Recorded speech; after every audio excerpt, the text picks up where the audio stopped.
When you're prepared to take things to the next level and make sure that you get inside your opponent's head, you basically put yourself in front of a two-way street, where one path leads to you backing things up, and the other one sees you left eating your words and effectively becoming the laughingstock of the community.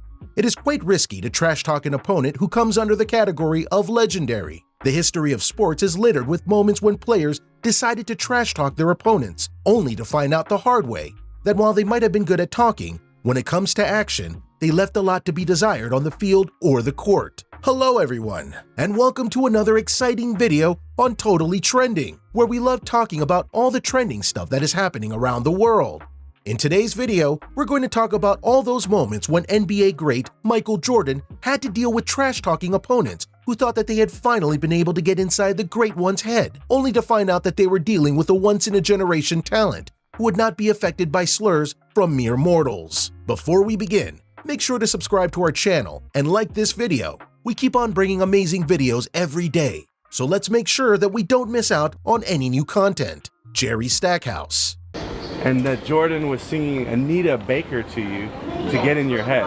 Yeah, I called him and checked him on that. Back in the mid-90s, Stackhouse was considered one of the rising stars in basketball, averaging 20 points per game and making headlines for the Sixers.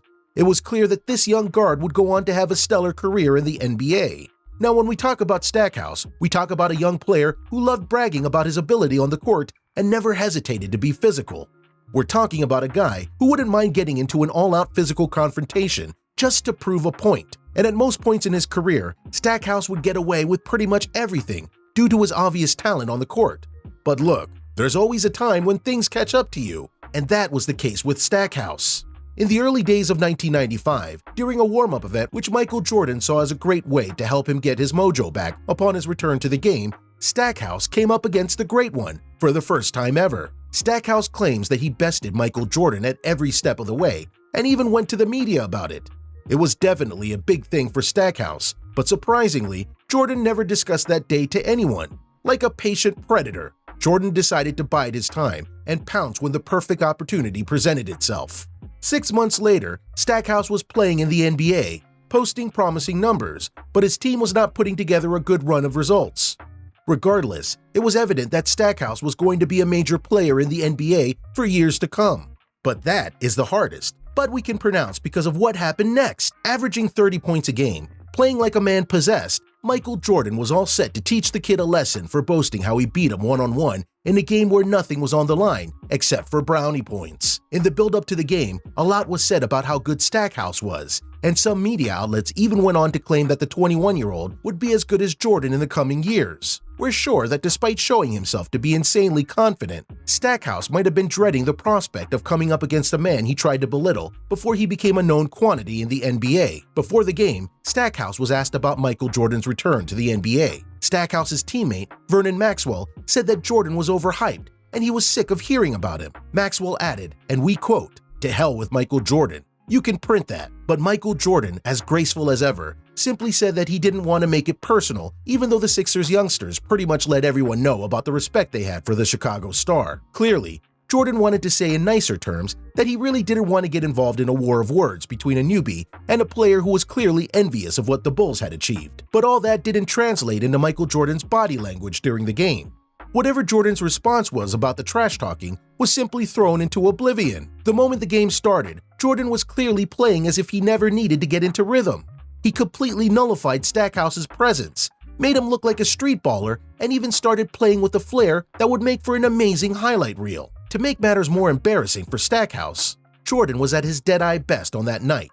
With every time he took a stance, the ball was always going to find its way inside the bucket. If he showed in front of the reporters that he didn't care about all the trash talking, Jordan was clearly doing everything he could and beyond to give the young guard a beating he would never forget. Jordan was simply uncontrollable that night, and Stackhouse and Maxwell did not have any answer to the amazing performance that exuded class and grace, with a dash of stone-cold killer instinct. By the end of the first period, Michael Jordan already had 15 points to his name and 28 by the half. But that's not it. Jordan did what he would call the first mic drop moment in NBA history by checking out in the third quarter with 48 points and 10 rebounds. The Sixers were all over the place, and throughout the game, they kept trying to put different players on Jordan, but the end result was the same: a whooping and a humiliation. That was also the same game in which Jordan scored his 23,000th career point, thus stamping his authority not only on the court, but also letting everyone know who the alpha male was in the league. To add a bit more perspective to things, let's talk about the overall performance delivered by Stackhouse and Maxwell. The duo managed a combined total of 17 points, as the Sixers were given a lesson in a 94-65 hiding courtesy of Michael Jordan, who was truly at the peak of his powers in front of a home crowd. After talking about how he beat Michael in a game where nothing mattered, to telling that he didn't care about his return, Stackhouse had the best ticket on that day to witness Jordan score 48 points and chalk off another career milestone. While many players would go on and try to do the same, the end result would be the same: Michael Jordan standing head and shoulders above the rest. Ironically, the two would then become teammates many years later, and the result would be the same: MJ simply showing Stackhouse once again why he was not the one to best him. So this is what happens when you trash talk a legend and simply don't know when to quit. Make sure to like the video and let us know your thoughts in the comment section.